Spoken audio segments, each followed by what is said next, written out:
Okay, today we have another fix the problem, not the symptom.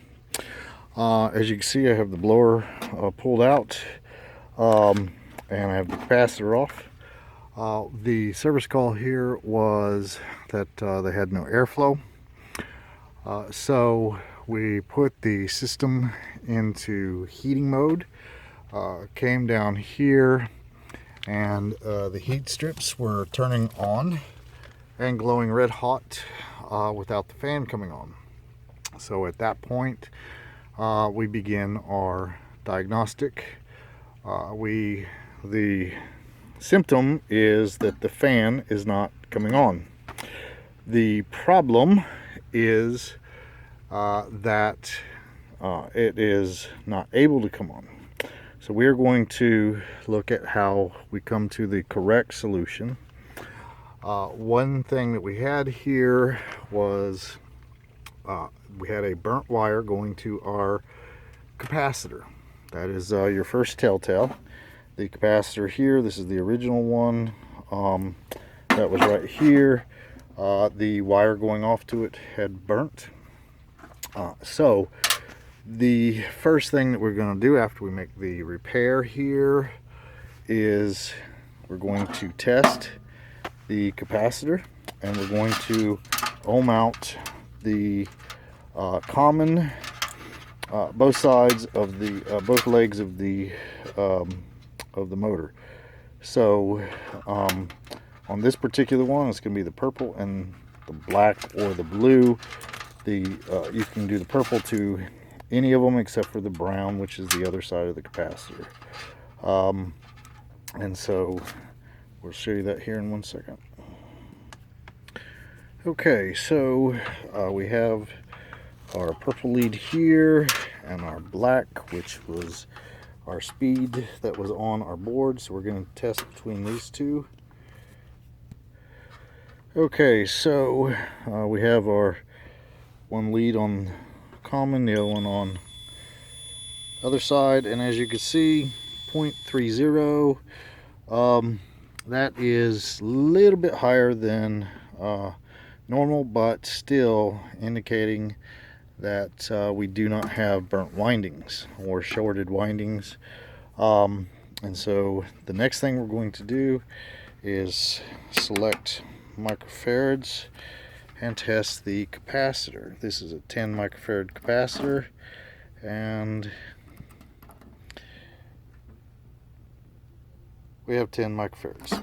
Now, does that mean that this is good? Could be, could be not. We can also check to see if it is charging and discharging. For that, you're going to switch to a true ohms selection, and you're going to let the battery charge and discharge. And as you can see, we had a small amount of charging and discharging, and it should be able to do it pretty much every time. And so that kind of makes me suspicious, even though we did earlier. But now we are not. So we could have there's kinda, but it's not a full charge and discharge. So it could be the fact that this is not able to charge and properly discharge. So the next thing was to, I put this back in, was to test to make sure that the board is functioning correctly. And always, all right, now I have the power off, so I'm going to show you this. I was checking between when this is energized here, that means that the voltage, 24 volts, came to it saying to turn the relay on. The power went from here and jumped over to here, and so because this was functioning as a relay, I was getting my voltage on this side. I was testing between here and ground, and so I was also checking to make sure that I had 24 volts. I was having 28 volts on the system, which was perfectly fine. Checked the fuse to make sure that the fuse was good. It was good. So the board seems to be functioning as designed.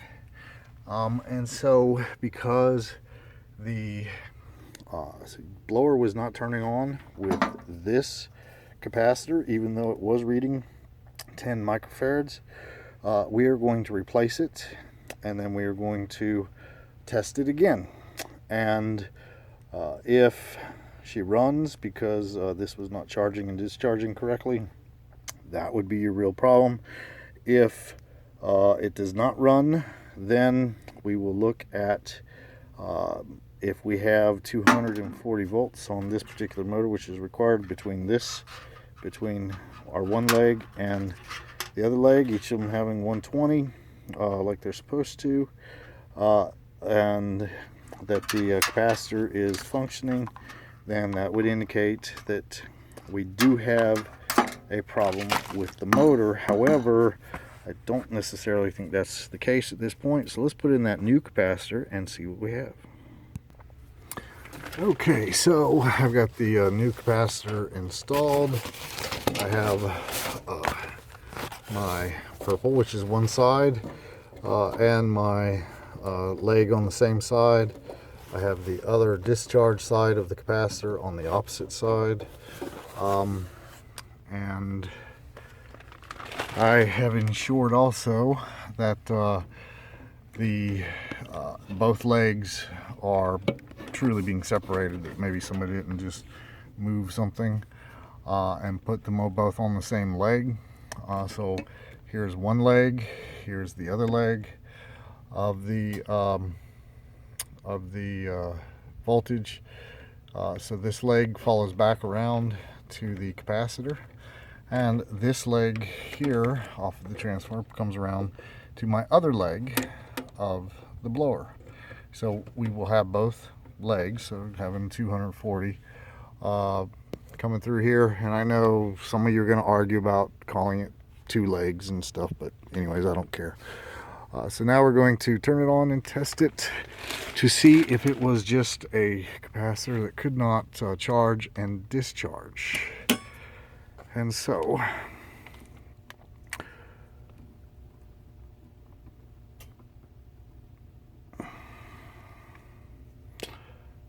wait a second, we'll jump these out. Okay, so flash has decided to go out, but so now we're going to try this one more time and see what we get. Hold on, my wires are not. There we go. So there we go. As you can see, even though we had 10 microfarads, the problem was that the capacitor was not properly charging and discharging. A lot of techs would have replaced the blower motor or the board or both, and would have been wrong. So always follow through, and you will find the problem. As always, like, subscribe, and have a great day.